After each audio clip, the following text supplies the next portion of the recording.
Zach is back. It's the Zach Gelb Show on Fox Sports 920, The Jersey. All right, welcome back in. 4:16 is the time in the Princeton Orthopedic Associates studios. We opened up the show talking about last night's national championship game. You heard my opinions. We could get yours as well.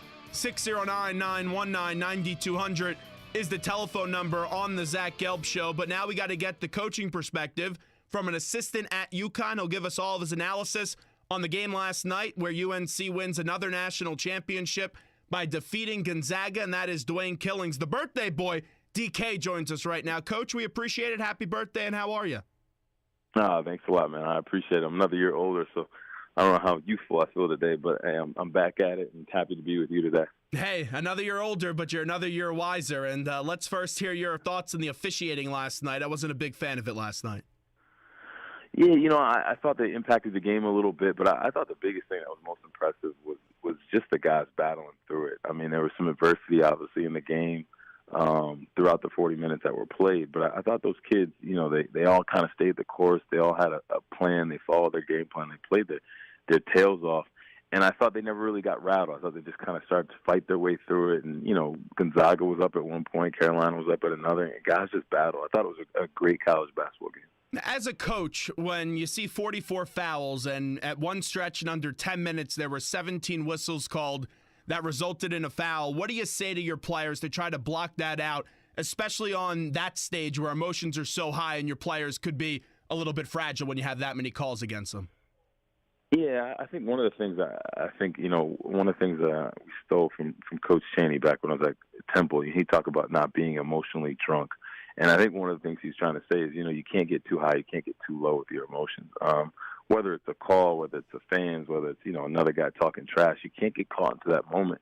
And you got to be mentally tough. I think so much of basketball is not just being physically tough and being talented basketball-wise, it's being mentally tough. And I think that's what you try to remind your guys is, you got to get worried about the next play. Like what's happening next, you can't get caught into the referees, can't get caught into the fact that you didn't get the call that you wanted because you can't control those things. The only thing you can control is your next, the next play you're going to make. Now, no question, there were some calls that went against UNC, but overall the fouls, they were split even at 22 apiece. But I thought the officiating affected Gonzaga more because you have two just brutal calls on Collins that picked up his fourth and fifth fouls, and you know how much of an impact he has on that team. But something I do appreciate is after the game, Mark Few could have blasted the officials, and I guess he expected this to be a physical game with a lot of whistles to be called. But Mark Few, I thought, after the game, especially in defeat, handled himself very classy, Coach.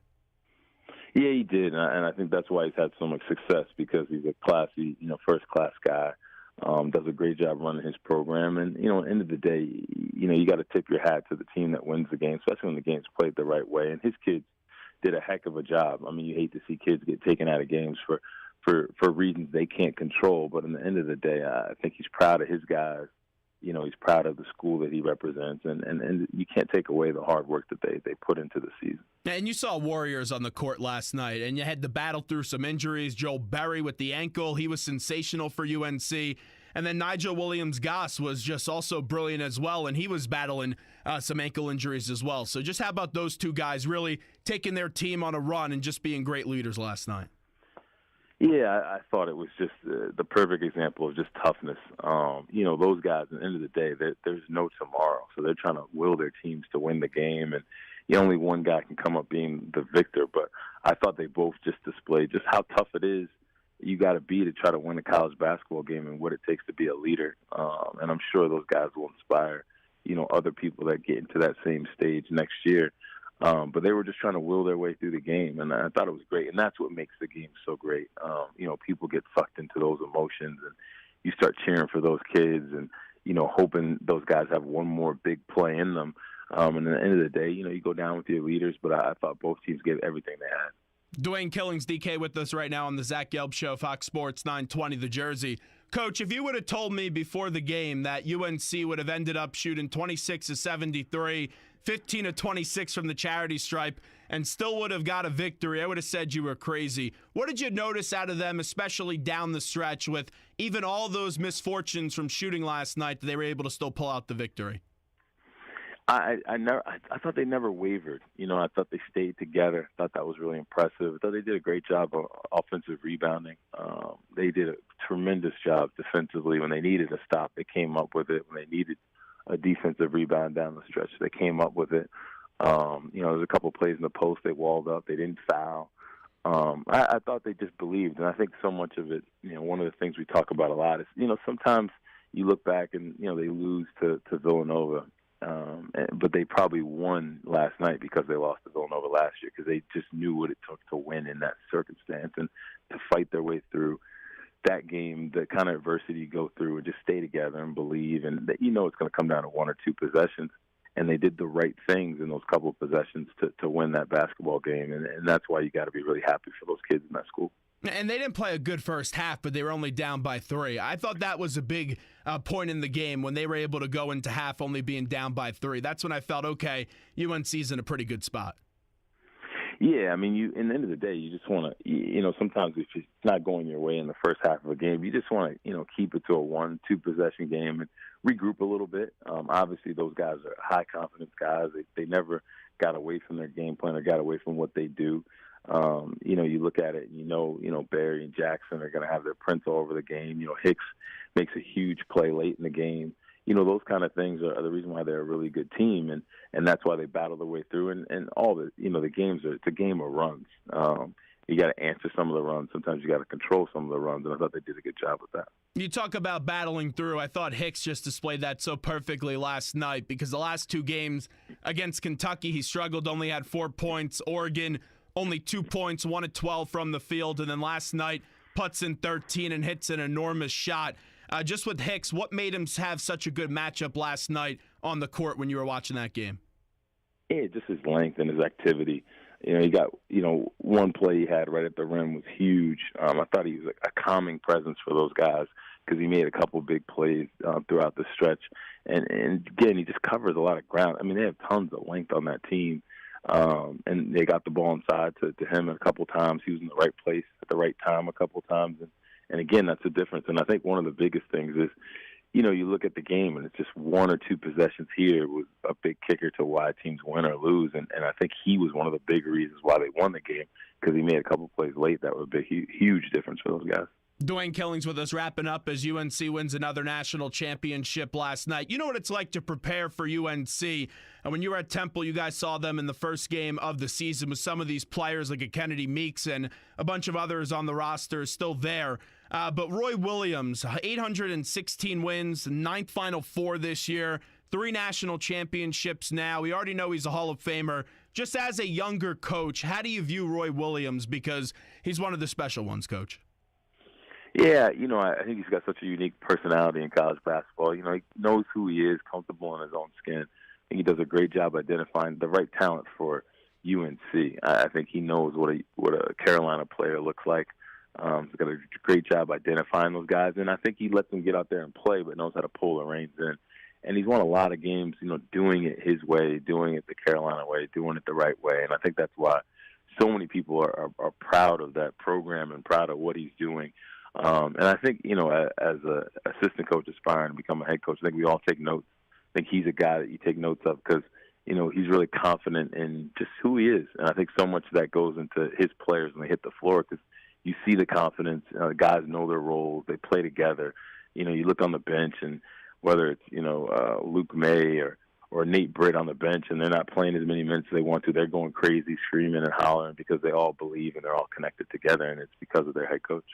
And what he does with his philosophy of getting those players that come to UNC for 3 to 4 years, it's still really a split in college basketball because Kentucky could have very easily knocked off UNC this year, and we know John goes one and done. I still think it's fascinating, Coach, with the one and dones versus the 3 to 4 year players, because in recent years we've seen it go both ways. We've seen one and dones win, and then we see the 3 to 4 year players win championships. Yeah, I think sometimes the talent is sometimes is going to get you some of the wins, and sometimes some of the experiences. And I think what you're talking about, some of it is just kids that are super talented, super gifted, and they're not going to be in school long, and they got great opportunities to advance themselves in the pro game. And then with some of the guys that go 3 and 4 years, those guys are developing a little bit. And again, back to my point earlier, I mean, some of those guys were, on that team that lost to Villanova. They learned. They applied what they learned the year before, and that's how they got that win. That's probably how they ended up beating, Kentucky on that particular night. But it's a science to it all. And, again, I think it's identifying the right players for your program, your culture, and then trying to coach them up, develop them, and, when the ball goes up, you try to win that game that particular night. Karnowski, I was surprised he was 1 of 8 last night. Did you see something different, or was the shot just not falling? Because he was close and got a lot of good looks. Yeah, I thought he had some good looks. They just weren't dropping for him. I thought it was just one of those kind of nights for him. It'll probably drive him crazy because, he's looking at the game, and, when you really think about it, it's probably like a one-possession game, for those guys, and he wishes he could get some of those shots back, and you hate to see that, for kids, but just wasn't his night. And I thought so much of that can be attributed just to UNC's effort, just being in the area, contesting shots, and making them work a little bit harder for some of the shots he was trying to make. And, over the course of the game, sometimes it can be taxing. And it's just that little extra effort that can cause, a guy to go from, being 3 or 4 to 1 for 8. He goes 1 for 8, and, that's one of the reasons why they won the game at UNC. Coach, I got 2 more for you before we let Coach Dwayne Killings run, the assistant at UConn. Just finished up his first season there, approaching season number 2. I got to get back to the officiating because it really does annoy me with the officials last night. When you're a coach in that spot, how tough is it after the game in handling that situation? Because sometimes we see coaches blast the refs and then sometimes we don't. Like, what's your philosophy on officials, especially when they make a few bad calls that are pretty obvious to the fans? Yeah, to take a line from one of your, favorite guys over at Temple, you got to control the controllable, and that's from Will Cummings. You can only control the things you can control. You can't control what happens with referees and, the arena's going crazy. You can't control that. You just got to control your emotions. And, if you're not fortunate to win that game, you got to figure out a way to find a way to win it. You can't let the referees be the factor. Could you have done a better job on defense, on offense? Is there a possession that you could have done a better job or gotten a better shot, and maybe that could have been the difference for you to win the game? I think that's what you focus on because you try not to let the referees be a distraction for the kids either. So if they're not a distraction for you, it's hard for the kids to, kind of point the finger in that direction. It's very bizarre not to see the team that you coach now not in the NCAA tournament. The group that you have coming in for next year and some of the players that you're bringing back. Tell me a little bit about the guys that you coach at UConn.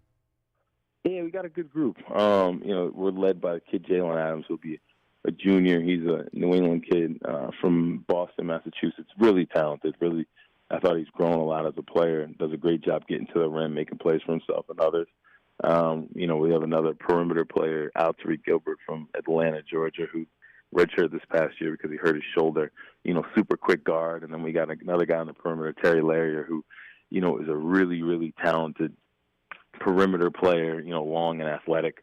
I think with those guys, meshed in with some of the guys we have coming in and Christian Vital and Mamadou Diarra, who, returned from this past season, I think we got a really good group and something to build off of. And I think so much of what we'll do next year, some of these guys were motivated off of, what they saw last night. They're sending out a text like, they wish they could start the season tomorrow. So some of the success that Carolina had, motivated the UConn Huskies, so I'm all right with that. Coach, last one before we let you run as we're talking to Dwayne Killings. It was a down year, in my opinion, for the American, which the last few years they've had successful runs in the American, but there's a lot of innuendo about Wichita State and Coach Marshall joining the conference. If Wichita State was to join the American, what would your reaction be? Yeah, I think, at the end of the day, you just want to have good teams that play a good brand of basketball. They obviously do that, and, people way above my head will make those decisions. But I think, it's a really good league, really good coaches. We got some really good players in it. I think, some of this year was impacted by injuries by, a few schools. And I think, anytime you lose one or two guys that have a ton of experience and have a big place in their program, it's hard to replace it overnight. But I think people will be impressed with where the league's headed. I think schools are really committed to making their basketball teams the best they can be. So, I know everybody will be eager to get back out there and get playing, come November. Most importantly, what are you doing for the birthday tonight? Hopefully it's dinner and maybe a little cake when I get home, so we'll see. What's for dinner tonight in the Killings household? We'll see. I'll probably get surprised. My mother-in-law's in town, so, usually her thing is either a little chicken dish or rice and beans. She's Dominican. She usually takes good care of me, so we'll see. It's a surprise in my household. Well, I'm very eager to hear how it tastes. I'm sure it's going to taste very good. Send me a play, Coach. We appreciate it. All right, buddy. Thanks so much. There's Dwayne Killings joining us on the hotline. Zach Gelb Show, Fox Sports, 920 The Jersey. Always fun to talk to him. Hey, I get it because coaches, they're not going to really rip the officials. You know my take on it. The officials last night, they were brutal. Absolutely brutal.